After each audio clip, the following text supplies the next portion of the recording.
Oh no, we good. No, we good, my brother. Hey, we live, guys. We live, guys. Let's give him a few minutes. Can we give him a few minutes, Mr. Cal, before we get started? Hey, man. Give him about 30 seconds. My mama always start on time. You know what I'm saying? That's right, cool. That's right. Yeah. That's right.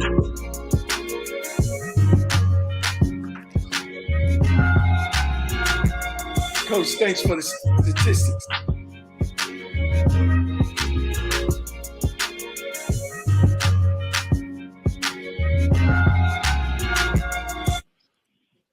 Hey, Coach, I had to come to the radio station today, man. We got a new studio being put in, man. So I had to be in here at the radio station today. Oh, wow. While they put me in this new studio, man. And it's looking good, man. It's looking real good. Man, looking sharp, too, man. Yeah. They doing it at the house. Hey, Coach, we got more going out than we got coming in. So we got to get that fixed here soon. One more time, and then we're going to get it started.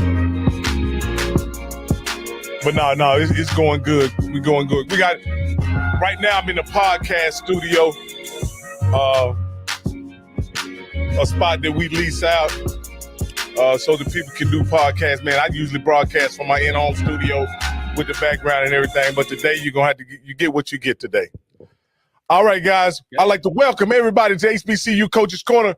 I am Rocky, one of the co-hosts, along with my good man from Florida A&M University. A lot of turmoil going on over there. We didn't get a chance to address it last night, but we will get it tonight. We will at some point. All right. But no further ado, for the man you came to see, the one and only Johnnie Cole. Well, I don't know where that guy is, the one and only, but I'm here. Coach, ready to rock and roll. You know, we had a great show yesterday, man, and man, I just can't. I'm feeling it, man. That we're growing, Coach, and we're moving in the right direction.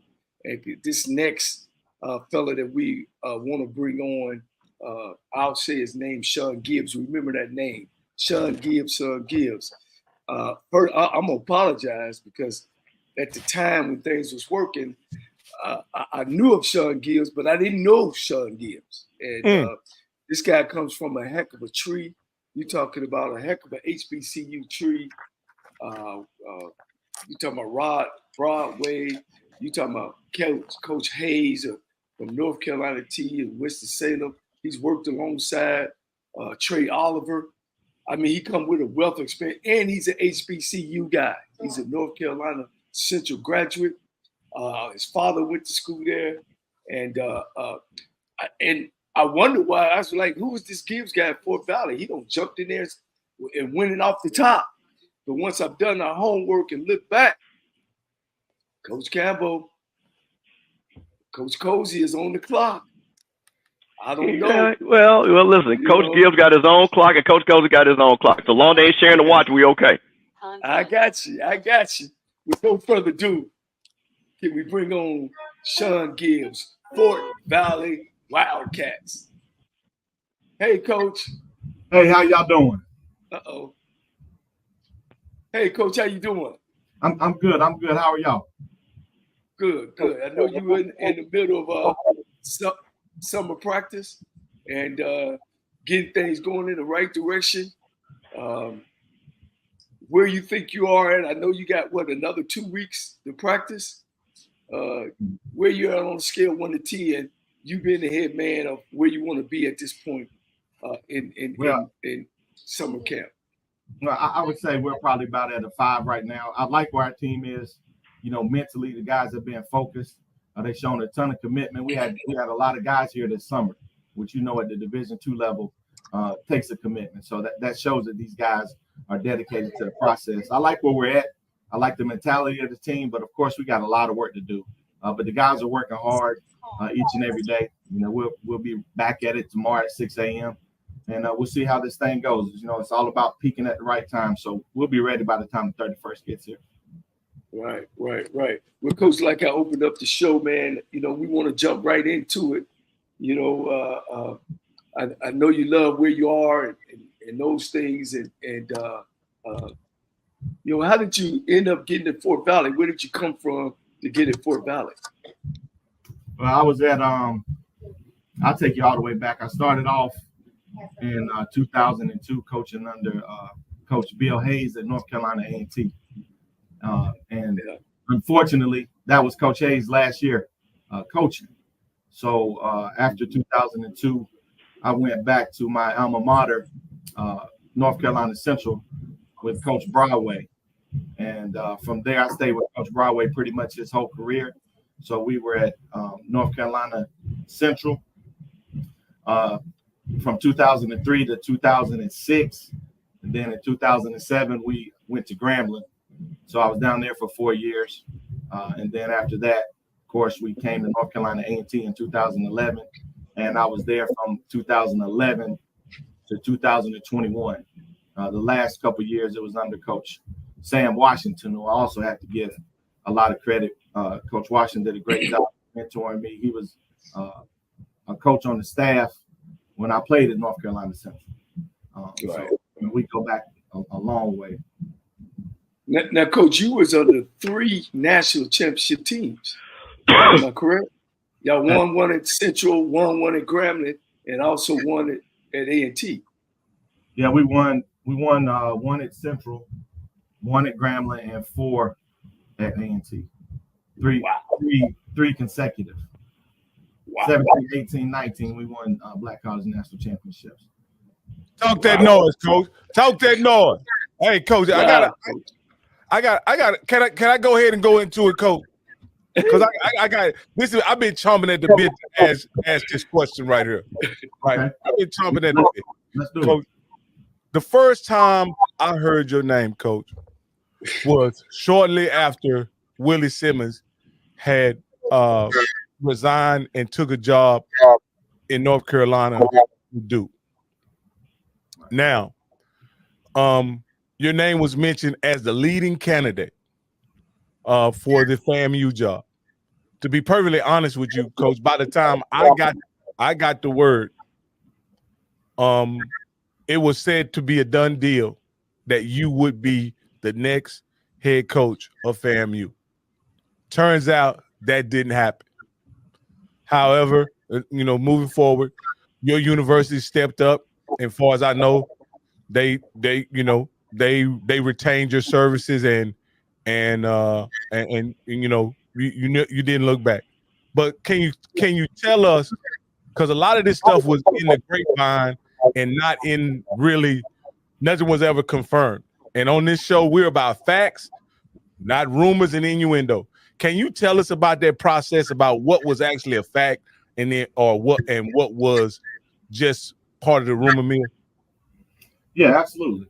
Well, the fact, I interviewed with the AD, with the chair of the board, and with the president at the time.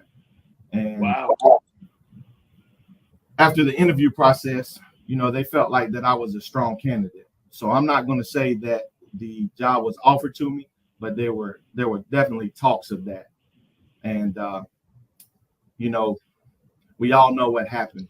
It's funny. I remember like it was yesterday. I was laying in the bed and I got a text at like 12:10. I'm usually asleep at that time, but for some reason I woke up and I checked my phone and it was Coach Simmons, and it was just the eyes emoji. And I was like, wonder what that's about. I ain't think nothing about it. I went back to sleep. Then I wake up, I get ready to go to work, and one of my guys from A&T had texted me, and he said, "Man, so you weren't gonna tell me?" And I hit him up. I said, "I wasn't gonna tell you what." He said that you're going to FAM. And I said, "Where'd you get that from?" He sent me the link, and then the rest is history. It just blew up on the internet. But I was never really officially offered the job. There were definitely talks of it, but there was no contract sent or anything like that. But I'm thankful for that process, because it allowed me to grow as a person and as a coach. That was the first time in my career. A lot of times we talk to our kids all the time about not paying attention to social media, and that stuff ain't real. I know personally, I've talked to my guys about that before, and that's real until you're in it. And during that time, there was a lot of people saying a lot of negative things about me, you know, I was really in a bad place because I was like, what did I do? You know, I'm just coaching football. Right. But you know, it helped me learn that, you know, that stuff really doesn't matter. Right. I had a lot of people that were also supporting me. And, you know, what matters is God and your family. And they were in my corner. And the people at Fort Valley stepped up and let me know that they wanted me to be here. And I'm happy that things worked out the way they did because, you know, I want to be a Wildcat for a long time. Well, Coach, I'm gonna apologize because I heard of Shawn Gibbs and I had to talk with Trey Oliver and do some digging myself till I really found out who you were. Because a lot of times, you know, when you with somebody for all those years you was with Broadway and just sitting as a position coach, sometimes you get overlooked, you know, but you learn a lot. And I've heard, you know, nothing but great things about you. And I've interviewed for jobs too. And if you have, everybody is going to shoot at the horse that they think is in front, you know. And so once your name came out, it was like, and I'm like myself, I'll be honest, well, he said Fort Valley, how can he just jump from a Division II to a bluegrass program like Florida A&M? You know, and I apologize. I should have done some more homework, but I'm not saying Cozy wasn't a great choice either. You know, hey, you know, why fix something that don't need to be fixed? You know, They just coming off a national championship as well. But definitely, Coach, I would have been in favor of you because I'm an HBCU guy. You know what I'm saying? And it's already so hard for us.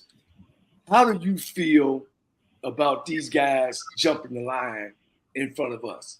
Whether they are NFL player or whether they've coached at PWIs, how do you feel where you are about those situations? Well, you know, I usually try to take it on a case-by-case basis because some guys, you know, I think Coach Prime hire, for example, that was good for the university. He did a lot of great things at Jackson State. You know, unfortunately, you know, he ran into my alma mater in the Celebration Bowl. And, you know, it is what it is there. But he did a great job. But that doesn't mean that everybody that played in the NFL is going to be able to do what Deion was able to do at Jackson. And it's a lot of guys that have been out here grinding for a lot of years that are more than capable of leading programs. And I just hope that we give more of us an opportunity, especially those guys that are HBCU graduates or at least HBCU affiliated. You know, because we all have a lot of respect for each other. Yeah, Coach, why do you think, in your own opinion, that they kind of feel that we can't get it done? You know, like we hadn't been through the grind. We've been through the grind both socially, mentally. You know, why you think that they have in their mind that black college coaches can't coach? I think it's just a narrative out there that people really just don't understand, because I think it's a lot of guys in this profession, such as myself, Coach Oliver, Courtney Cord. That's another Eagle that I know. But I know a whole lot of guys in the profession. TC Taylor, who I know is coming on later, that are black college guys and have made the decision to stay in black college. All of us could have easily really tried to go chase and join the PWIs, but we have a passion because we come from this place and we want to see our schools thrive and be successful. And but a lot of times we get overlooked because they think we have to be here rather than we choose to be here. Because a lot of people can be in other places, but they choose to be somewhere where they can make a difference and leave a legacy. And that's what I want to do here at Fort Valley State.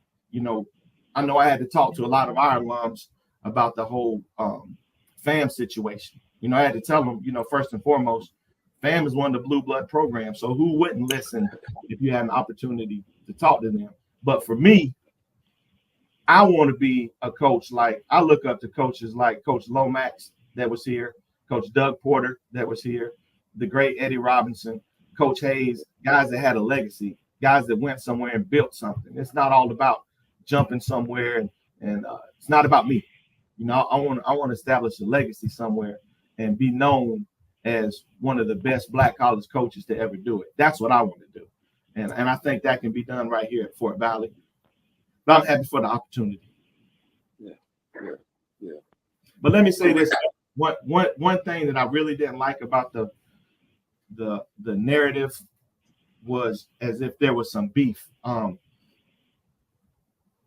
took my staff down to FAM the spring before they won the Celebration Bowl.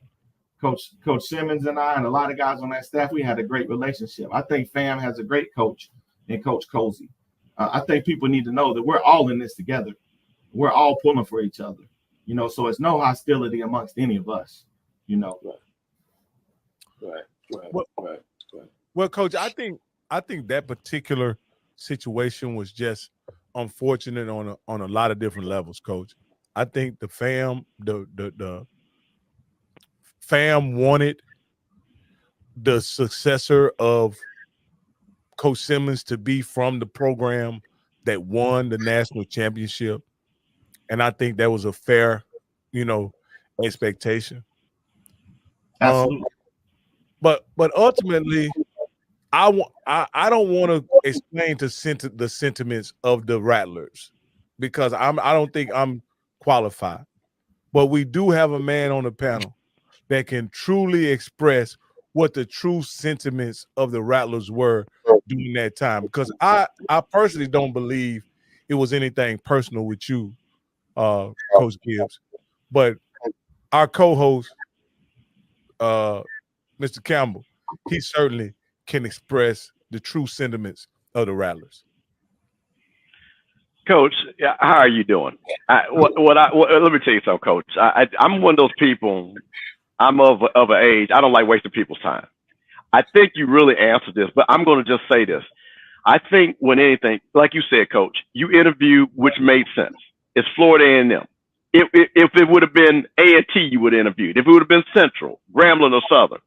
So I think especially the talented coach that you are, I think if anybody would have said, look at your resume, they would have said, hey, you know what? We want to look at it. Well, I think, and I want to apologize because I think what happened, and as you notice, listen, you come from North Carolina Central. You know how passionate that fan base is. Right. You love your school. Right. People from FAMU love their school. And it had nothing to do with anybody. It literally could have been Nick Saban. There was a tradition that had been established with Coach Simmons. There were people that were on their staff that had created this environment. And Coach, this is the thing and I'll just be honest with you, and this had nothing to do with you. My biggest concern, because again, Coach Taylor's coming on, and who did a wonderful job with Jackson. I knew the situation that you were going to be put behind the 8 ball. And I didn't think, honestly, that would have been fair to you.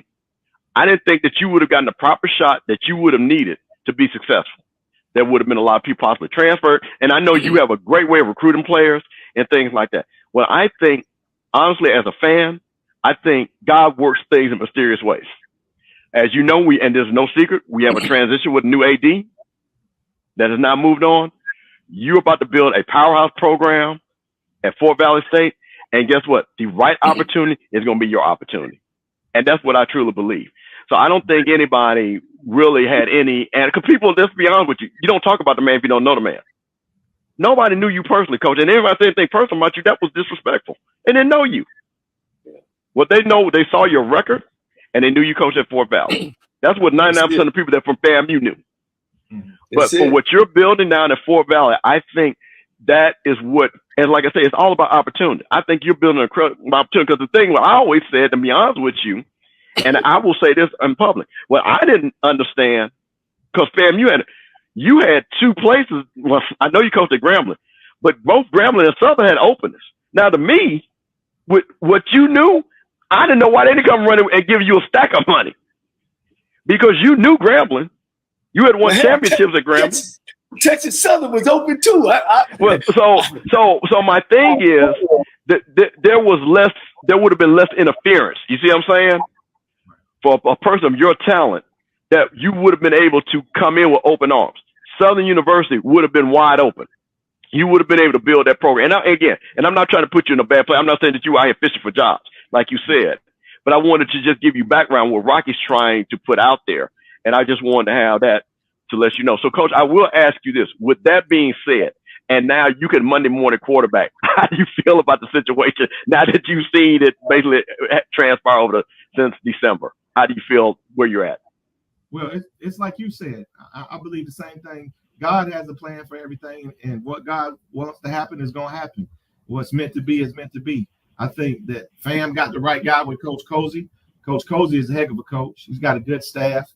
He's got a lot of good guys on the staff that I know, so I know they'll be fine. And I'm at a place that I love, and the people here are supporting me. I got a good football team, got great assistant coaches, and everything's working out the way it's supposed to work out. I'm happy. I'm happy to be here. I'm happy that things worked out the way that they did, but I'm also happy for the opportunity just to be mentioned as a candidate for the FAM job, because like I said, I'm Black college through and through. I'm a third generation Black college graduate. My great grandfather was at North Carolina Central in 1911. It was founded in 1910. And I saw that. So, I'm Black college through and through. So just to be mentioned at a blue blood program like that, and now to have the opportunity to coach at a blue blood program in the SIAC at Fort Valley State, I'm blessed. That's all I can say. I'm blessed. So, well, Coach, I'm going to say one thing, and then I'm going to let them turn it back over. Well, the one thing about it, when people want you, it allows you to have options and have leverage. So you use that leverage a little bit, Coach. I know, to get a little bit extra down there at Fort Valley. So that's awesome, and I'm glad that happened. Yeah, well, let's go. Let's talk about Fort Valley, Coach. That's and you're right. Fort Valley is a blue blood program in the SIAC. It ain't like it slouches come up out of there. They've sent a lot of guys as pros. Let's talk about the two coaches. I think one of the old winning coaches kind of passed away. Did you get an opportunity to meet him? Absolutely. And I met Coach Porter when I was coaching at Grambling. For people that really know Coach Broadway is kind of a guy. He don't allow a lot of people in his program. And when Coach Porter just recently passed, and I got an opportunity to speak at his memorial, and one of the things that I said was, I just wish at the time that I was down there that I would have really understood who he was. He's on the sideline most days throughout the week. He's traveling with us.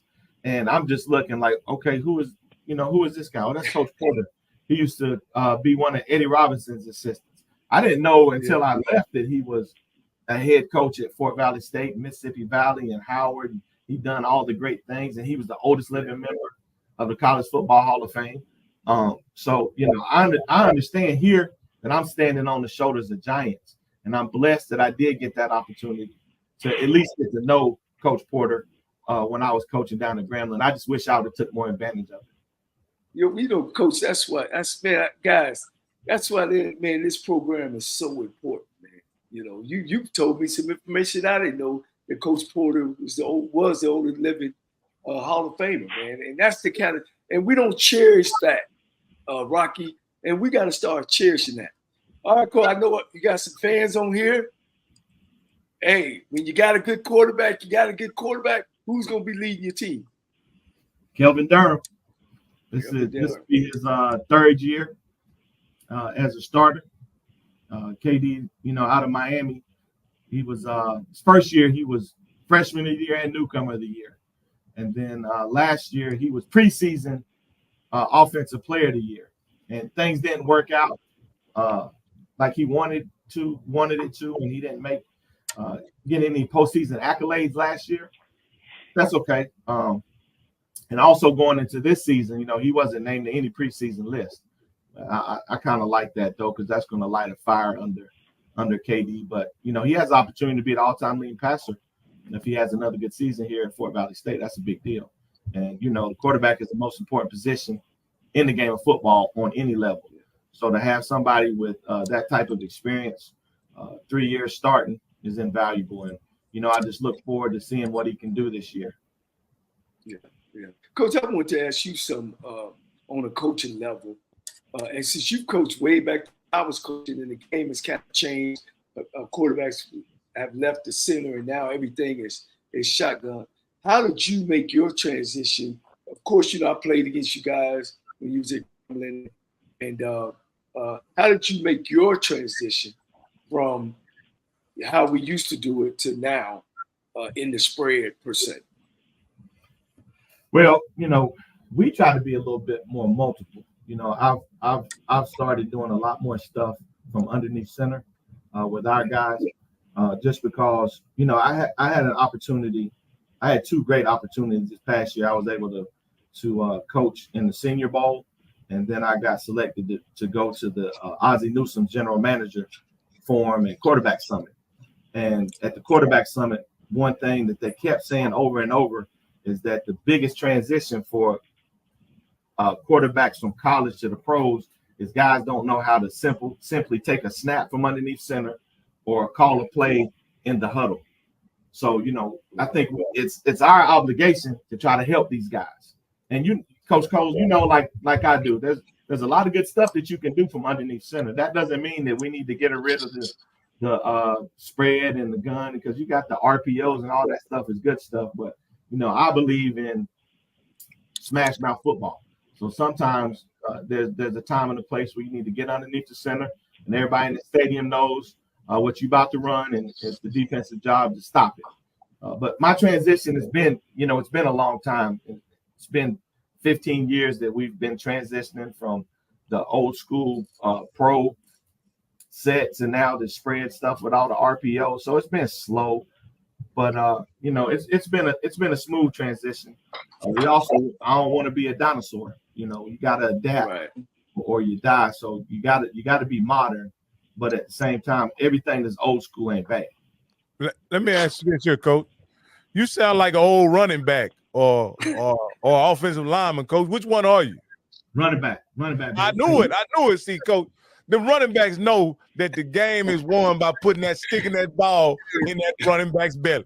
You still can win football games like that. And I'm always happy to hear that kind of talk, because in my opinion, at the level of efficiency that teams pass the ball in college, they still should probably feature the running back rather than trying to toss that thing around the yard in some cases. If you look at last year, and I tell my guys this, if you look at last year in FBS, Michigan won the national championship. What do they do? Run the football. Run that ball. South Dakota State won the FCS national championship. What do they do? Run the football. Run the ball. Harding won the Division II national championship. What are they? They're triple option. So you got to be able to run the football, especially in November and December when it's cold. You got to be able to run the rock. So that's how you. Coach, go ahead, Rob. Yeah, so this is what I want to ask you, Coach. You've been in coaching, sounds like about 30 years, Coach. Thereabout. At least 20. What is? But you know what I'm asking is, he's been in during the transition where the game was centered. The game plans were usually centered around the running back. What happened in that 20 years in coaching where the game went from being centered around the running back to being solely on the shoulders of the quarterback? Well, I think a couple things happened. Back when we were coming up in high school, the best player on your team was going to play either quarterback or running back, because he was going to touch the ball all the time. If you go in these high schools, as you go in these high schools now, and you start recruiting, best athletes are playing receiver on offense and DB. So it's just switch, it's just evolved. So now they're trying to get the ball to the best players in space rather than handing it to them and with a heavy box. But I come from the old school. Coach Hayes used to tell us, man, run the ball. They ain't got but 10 in the box. Run the ball. Hey, I want to piggyback off being, coordinating myself and coach, too. And what happened, as you know, Coach said, I'm running that football. So he still got an old school philosophy. He just backed the quarterback up. And I think that's what happened to these guys. When you don't have a system, and Coach knows what I mean by a system, because he won, 6 national championships, Coach? Yes, so sir. It's a systematic of what he had. Now, he might have moved his quarterback back, but his philosophy as a coordinator never changed. And that's what happened to some of these guys who don't have systems, and they see these ball and all this spread. Spread to me is just a package. I'm not going to live without the spread. kind of go over that, Coach, as far because I seen you ran the ball, Coach, way more times than you passed the ball last year. Looking at your stats, Right. So you kind of said it earlier that that's your. So who are those running backs that you're gonna get? You played with 1, 2 in the backfield, 3. Can you talk about your running back? Yeah, I think we have one of the best running back rooms in Division II, honestly. Our starter is a kid named Brandon Marshall who transferred last year from Mercer, and he was first team all conference, preseason first team all conference. He's a little Mighty Mouse. Y'all remember the cartoon Mighty Mouse? He's only about 5'6", 185 pounds, but he can bench 400. Strong as an ox. And then we got a transfer in from Wingate that was made all sack before Alexander Wilson, and he's the opposite. He's about 5'11", 220 pounds, built like a Greek god. And we got some young guys behind them. We got a running back, Tristan Morgan out of Mays High School in Atlanta, and Jamal Sanders out of Brooks County down in South Georgia. So we got a loaded backfield. Oh, and we signed a freshman now. I don't know if he's gonna hit the scene this year, but out of Coffee County, Fred Brown, 2,000-yard rusher, and I think they were 6A state champions in the state of Georgia. So we loaded in the backfield. Wow. We had a whole lot of coaches, and they was talking about recruiting, and I keep telling my guys, it's players. You just gotta go get them. It's enough out there. Everybody ain't getting paid. Everybody ain't got the NIL or the collect. It's a whole bunch of good players. Well, Coach, you gotta have some folks up front to get it done. So, how many of those guys you returning? How many of them did you lose? Well, offensively, we're only returning one starter from last year, and he was a freshman. But we brought in another transfer offensive lineman from Mercer, Jose Gonzalez. He's another transfer from Mercer.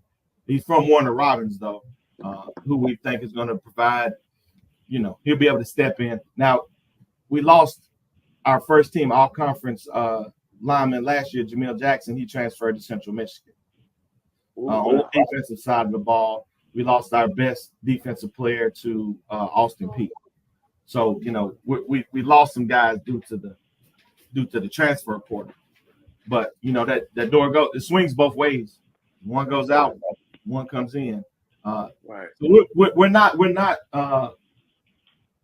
we're kind of young up front, but I like the way that Coach Ray has these guys gelling. And, if we can get a hat on a hat and give our back some daylight, give our quarterback some time to facilitate, get the ball to our guys in space, I think we'll be fine. Yeah. Now, of course, you talked about the wideouts a little earlier about how special they are coming out of high school. How about your bunch of wide receivers?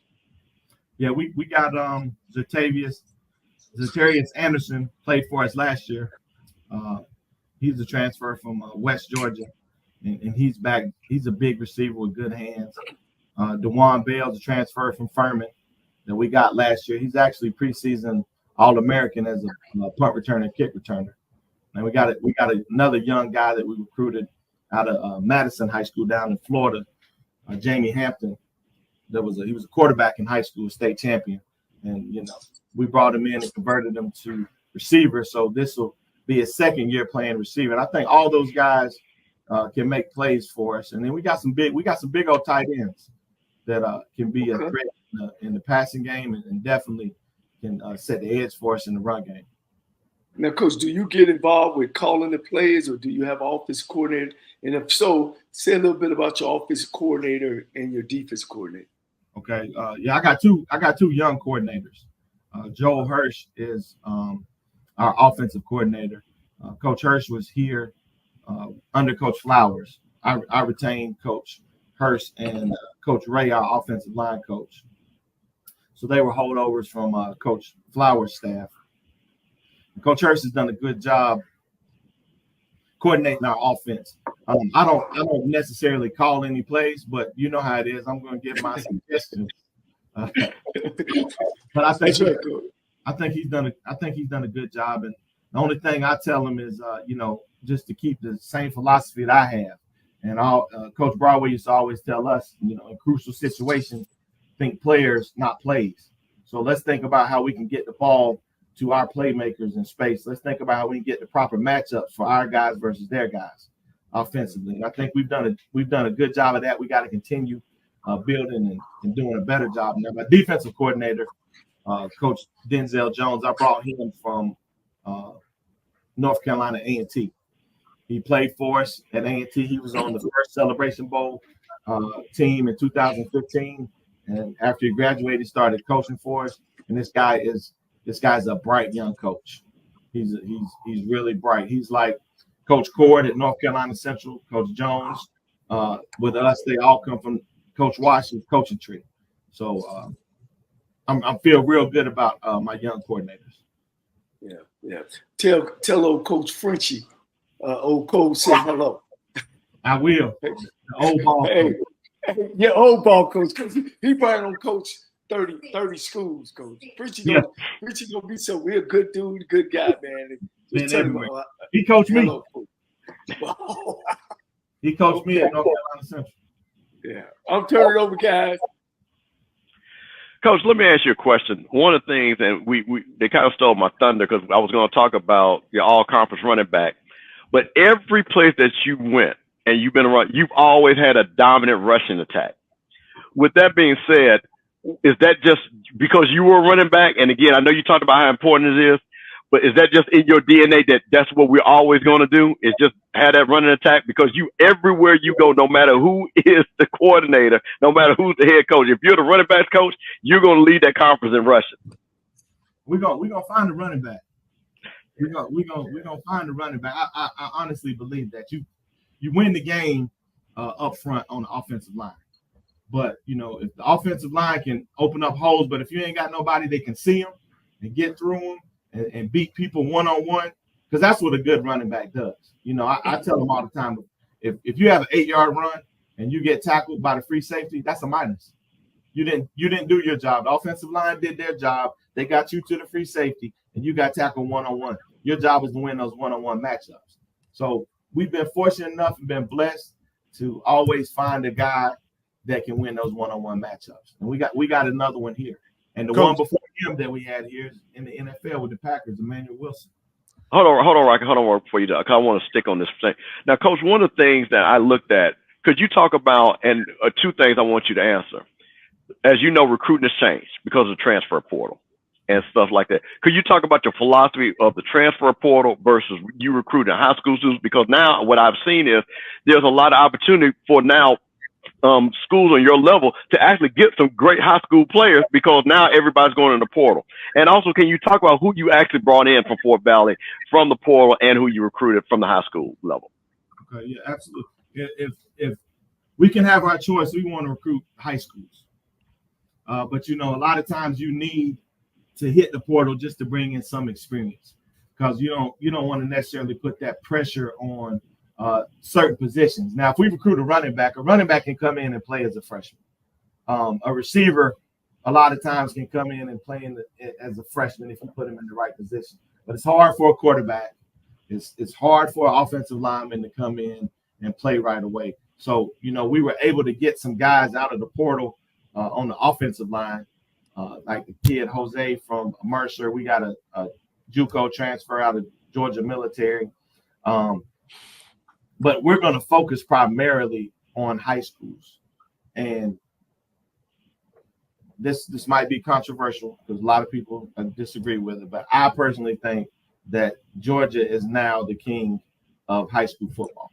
And the only reason I say that is because Florida's always had the talent. And Texas has always had the resources. Well, Georgia's in a position now where Georgia has the talent like Florida, but they have the infrastructure like Texas. So the high school football in Georgia is just phenomenal. And it's everywhere. It's not just in Atlanta. It's in Middle Georgia where we're at, Warner Robins and Macon. And it's always been in South Georgia, down in Valdosta. So we got a state that we can recruit. And the good thing about us, we got border waivers. So Florida, Alabama, Tennessee, North Carolina, and South Carolina are all considered in-state. Wow. That is a big deal, especially when you're trying to divvy up those scholarships. Right. Coach, I tell you what now, we had a conversation with the coach from Lane about that. Tell people how important that is, because I understand what you said, but I want you as a coach to explain to the people, because we try to give people facts there, why that is so important when you're going out recruiting and that border waiver, and what does that mean as far as you offering aid in kind? And how many scholarships you have, Coach? We're not fully funded. and that's what we're working to do, Coach. We're working to get fully funded. We're not even close right now. But like I've expressed to our alums and our administration, and I believe this with the bottom of my heart, if we get the 36 scholarships, we will be somebody that will be in the national championship contention. Because we're working with roughly half of the 36, and we're able to be competitive. But that's where the border waivers are extremely important, because now we can go get a kid in South Carolina or Tennessee that might only have an offer from a private school in the state, and we can offer him, hey, look, it only costs $17,000 to go here. All right, we've already not had $17,000 in state. We're going to get you down from $30,000 out of state to 17 right now.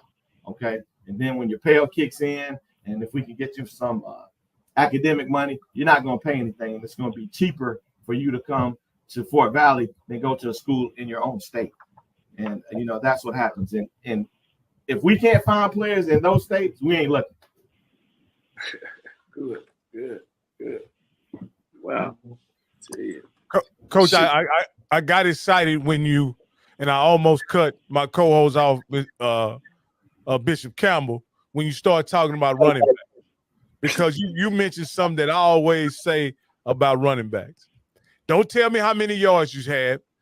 Can you find the hole, and can you break tackles? That's all that matters as a running back to me when I'm evaluating guys. Anybody can run through a wide open hole full speed, but can you find the hole, and can you make a man miss? And it's so refreshing to hear you see that, because I hear our guys talk about running backs, and they always want to talk about speed and kind of guy catch and can he run routes and all that kind of stuff. But I like a guy you can stick it in his belly and he can find the hole. And right. And that's why a lot of times I know that I get too much credit for these running backs, because you can either see it or you can't.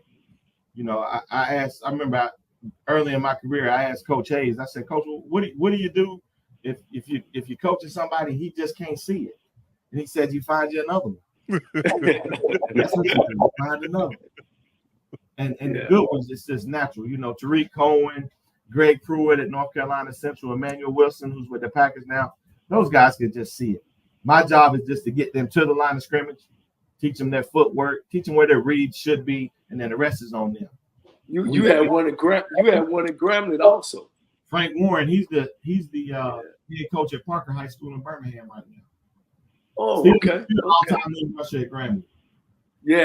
Hopefully they'll get him in the Hall of Fame. He deserves it. Yeah. I got to sneak this one in, Coach.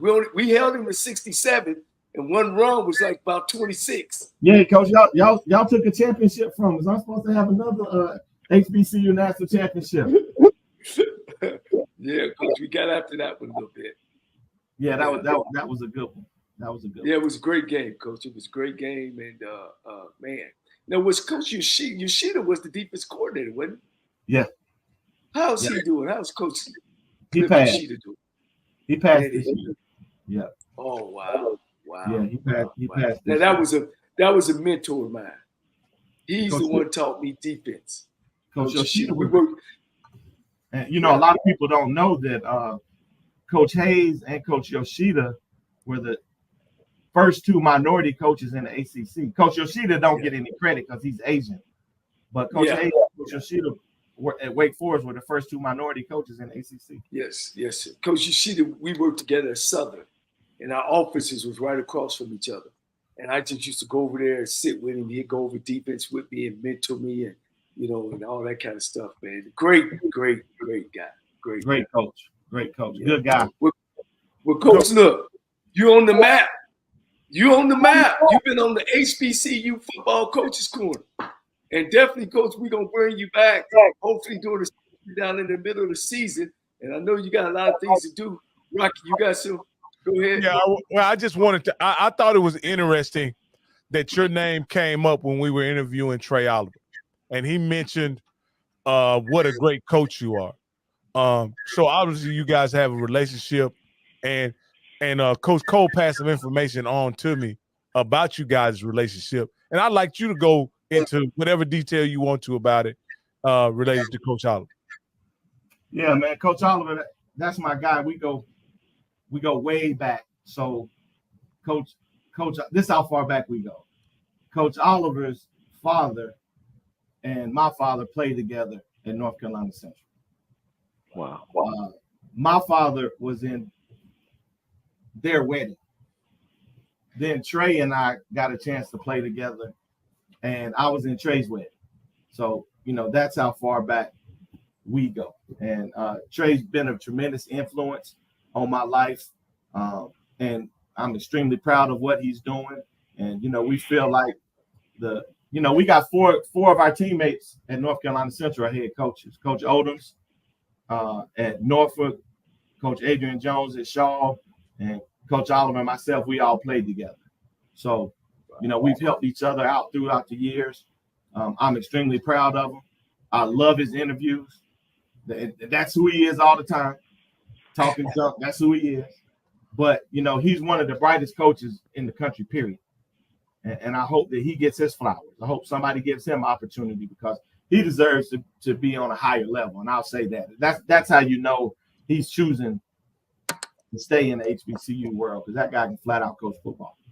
One of the sharpest minds in the game. Knows offense, defense, special teams, recruiting, whatever you need to know. That man got answers for you.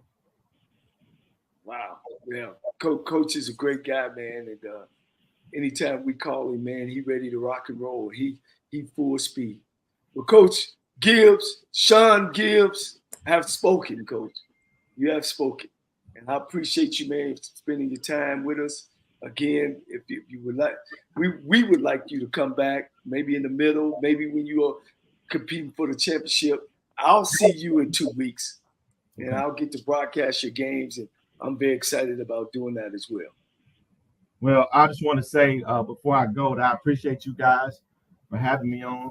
I love what you guys are doing. We got to give our guys a spotlight and let people know all the talent that we have in our world, in the HBCU coaching world. And so thank you again, and God bless you guys. Thank you, Coach. Thank you, Coach. Thank you, Coach. All right. Whew. And that was Shawn Gibbs of Fort Valley State. Hold on, let me get I'm gonna get it right sooner or later. Yeah, that was Shawn Gibbs of Fort Valley State. Another great interview, Coach. These coaches, man, are very impressive. They're knocking them out the park, man, and I'm really impressed with Coach Gibbs. And overall, Mr. Campbell, because I think the people want to know, what was your impression of Coach Gibbs? I mean, what I expected. All these coaches are high-level individuals. All these coaches are leaders, are men. And I think, and I'll say this again, I think it's always best to be where you're loved and where you're supposed to be. Coach Gibbs is supposed to be at Fort Valley. And what I expect when he comes back on and when the season ends, his name is going to ring a lot of bells and the people are going to make a lot of phone calls. Because there are going to be some openings, as we all know. So we got people already on the hot seat. I think that he's going to be a tremendous coach for a lot of teams in the SWAC or possibly in the MEAC. So I think the sky's the limit for him. And I like the fact that he said, hey, this is what, but like I did tell you guys what happened. I told you there was no contract offered or none of that. I told you guys that. Rocky had to hear out his mouth, but don't believe everything you guys heard. I told you that. The thing with me though is I don't think we was even sure that he had a interview. My memory of stating, Coach, is that she just picked him. It was a brother pick. It was what we call those picks. Homeboy hookup. The interview. Now we're being disingenuous because the interview. The question is, who else did she interview? She didn't interview anybody else. Well, I'm at just that saying, stage.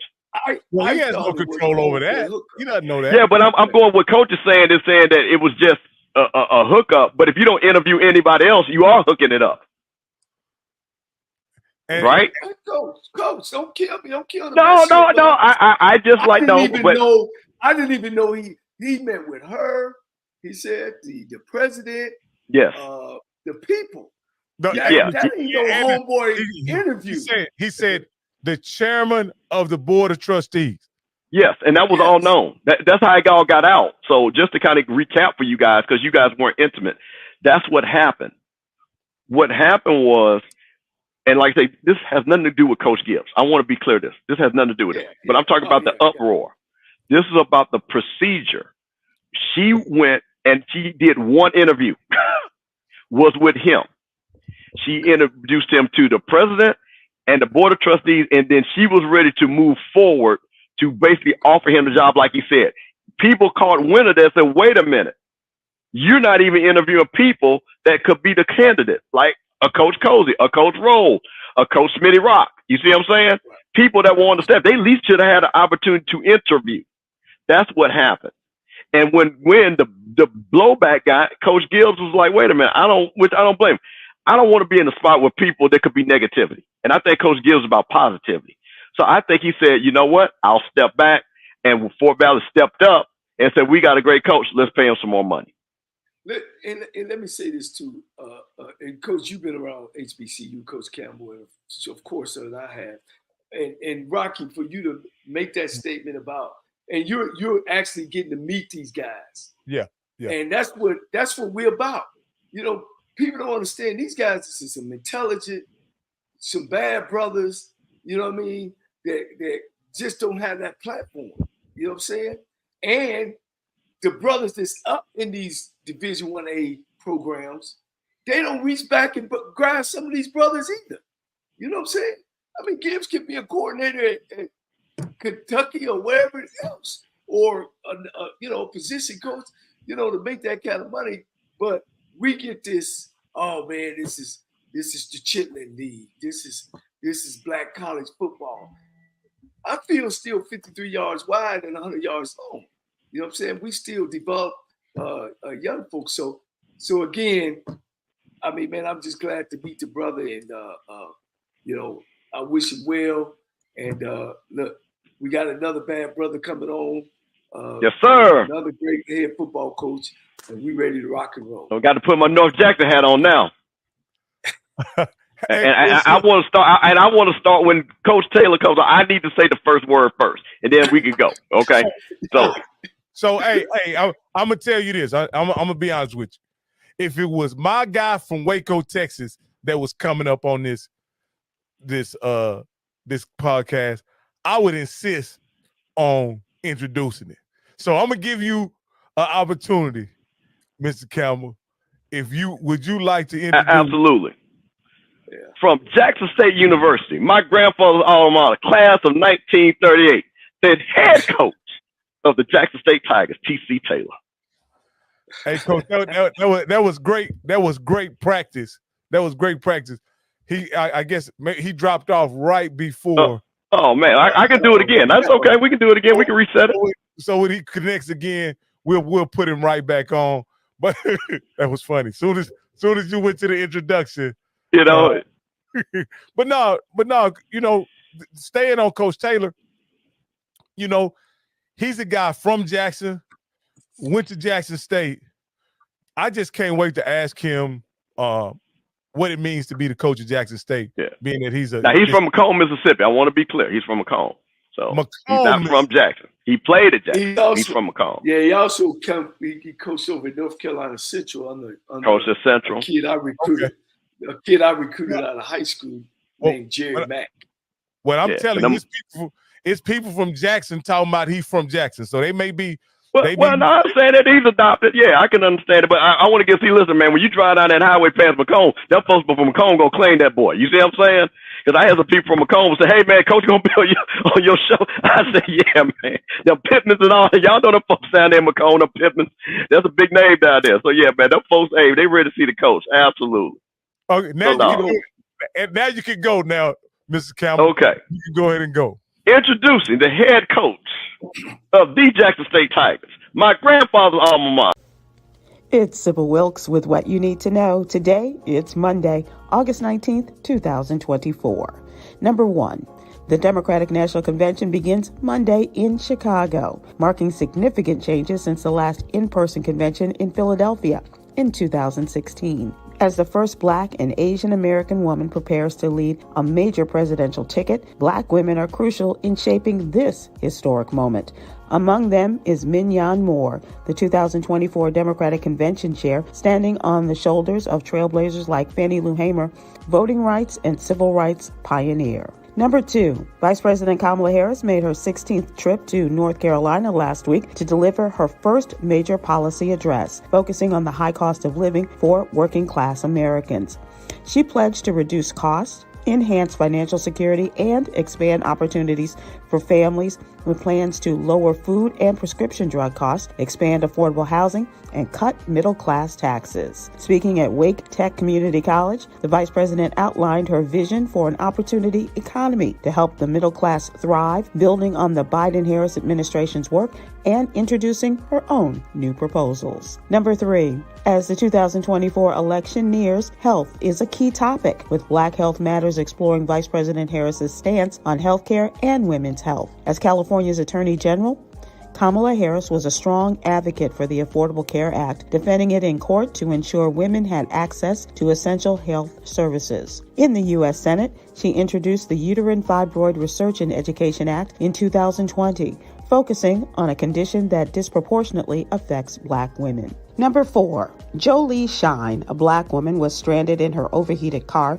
when a white homeowner approached her. Nervously, the newly transplanted woman to Albany, Georgia, began recording the interaction, but the man surprised her with kindness, offering to help her with her car and even inviting her to lunch. Touched by his generosity, Ms. Shawn was moved to tears and later shared the encounter on Instagram, expressing her gratitude and emphasizing that good people still exist. She reflected on her initial fear, noting that it was an honor to meet someone who defied her expectations. Number 5, it's Ministry Monday, and patience is the theme. Patience is the ability to endure discomfort without complaining. And in the Bible, it means enduring difficult people and situations without anger or losing hope. Patience is closely tied to faith. Strong faith in God allows you to be more patient, trusting that He will fulfill His promises. Examples from the Bible include Job, who remained faithful despite immense loss, and Abraham, who waited 25 years for God's promise of a child to be fulfilled. Read more about patience in today's Ministry Monday column in the newsletter. Here's your daily inspiration from Yogi's Jewels. Being honest with yourself is the first step towards personal growth. Join me today live on YouTube and Facebook at 7 p.m. Eastern, 6 p.m. Central, as we discuss the day's top headlines and more. Thank you to our What You Need to Know partners, the American Heart Association and Black Health Matters. I'm Sybil Wilkes. $500 on the lunch break with AJ Jones.